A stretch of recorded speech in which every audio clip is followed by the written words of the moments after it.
Gratitude family. I'm giving thanks to you today with a reading from my Gratitude Diary 2019, and we're in March. And today is a serious talk about phones, smartphones. So, what are words? Words and letters and vowels are frequencies. Someone told me once that every single letter is an angelic frequency, and the way that we put together words can create an environment of love, or it can create an environment of pain. Being blocked. Wow, okay, I'm just going to say that. So I'm getting really blocked right now trying to articulate what I'm wanting to articulate here, and I think I'm getting influenced by spirits because I want to talk about spirits in relation to iPhones. And this conversation is about texting and what happens when we fail to take ownership for an emotion that's been triggered inside, and we shoot off a text that is not been landed or grounded in an energy of love or integrity.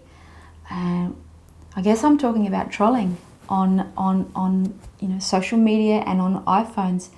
So what's going on when, once upon a time, if we had an argument with someone or if we got triggered with someone, we go through the process of actually feeling that trigger and working through it, and then maybe having a conversation with that person at a later date, or writing them a letter, or maybe not, or going to some counselling. There's a whole lot of space in between, our emotional bodies. These days, we can have an upset with someone via a text and immediately go into a causal wound because of a text. And what most people do is, rather than actually take the time to feel what is going on with their response, the response comes up and out and down the phone line straight away, and without actually landing in the body first.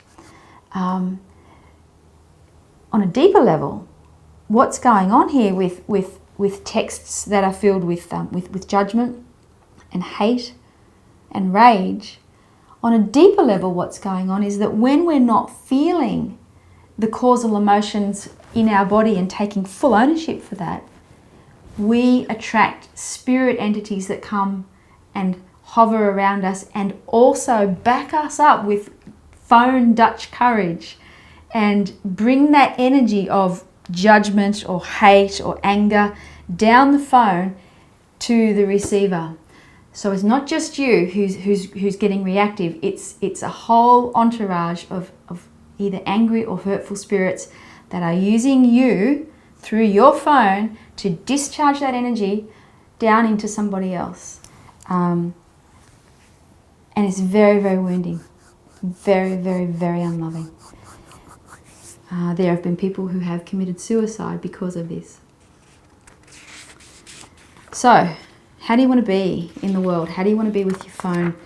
One of my clients recently, we introduced the 4-hour rule, and that is that when he has a message from his girlfriend, he has made a commitment to wait 4 hours before he sends a response back, to give himself time to go through all of the emotions that he's feeling, to ground that energy, and then to respond back consciously. Look, before smartphones, we could go months at a time in between getting triggered, by another person, months, and now, we can be triggered 3, 4, 5 times a day with different text messages coming in from a plethora of, I think I counted 35 text messages yesterday. That's how much information's coming through. So whilst technology is increasing and things are speeding up, so is our law of attraction, which means that as human beings, we have to start processing even faster because of the amount of energy that's coming through us. So be mindful of that. Be mindful of what energy you're putting out there. Be mindful of your reactivity, and know that if you are pushing something down the phone, you are not feeling it. best not to respond at all. Best to actually, which is what I do now, is if I'm feeling upset, I don't always get it right, but I attempt to pick up the phone and I ring that person and say, hey, I'm feeling upset. Because when there's a body at the end of the phone, when there's a voice, then that upsetness has got somewhere to be received. And really, it takes more courage to actually ring someone and have a heart-to-heart conversation than what it does to just kind of shoot off your version of things or your reality down the phone line. So yeah, a couple of things with that 4-hour rule, or pick up the phone and have a conversation and have that, express that hurt, but express it in a way that's going to be heard.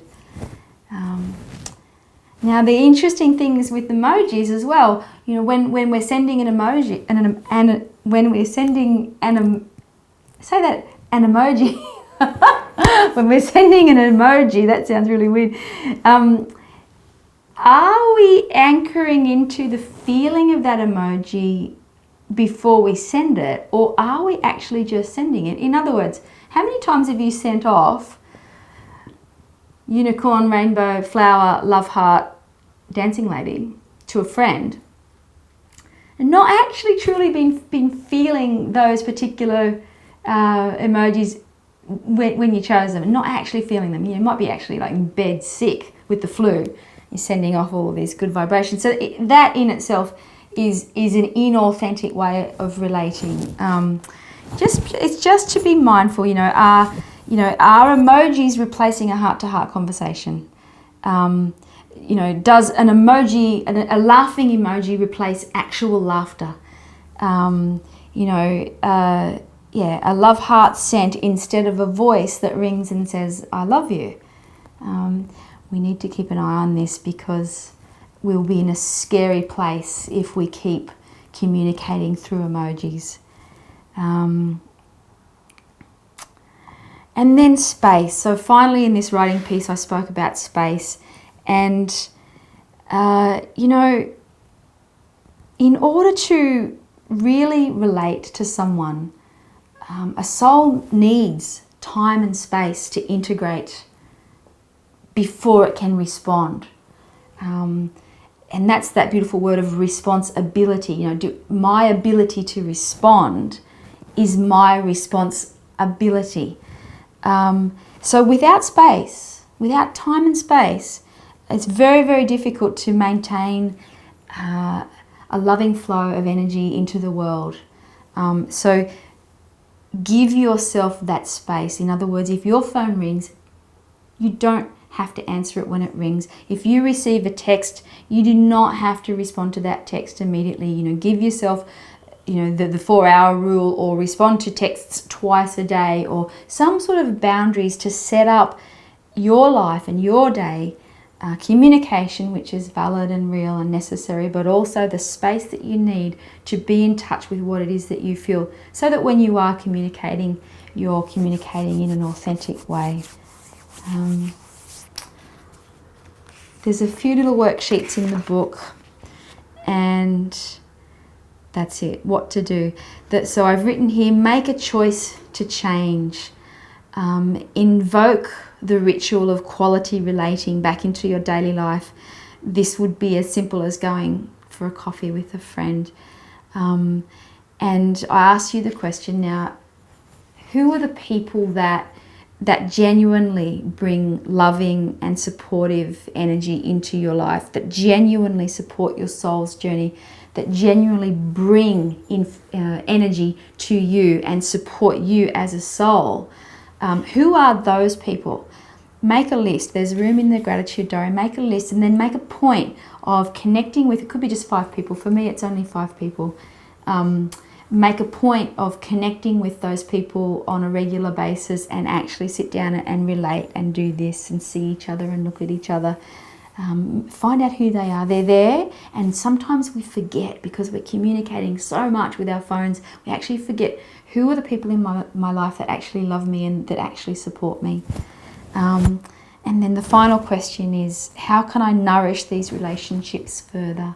So when you have got your list of beautiful people that know you and really know you and love you, how do you feed them? How do you bring joy and life to their lives? What do you do? You know, I mean, maybe they're you know, they're a Christmas present each year, or maybe there's quality time, or just some way of acknowledging, like, hey, you're one of the special people in my life. I just want you to know that.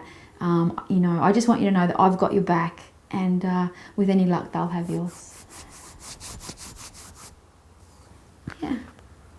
Thanks for listening.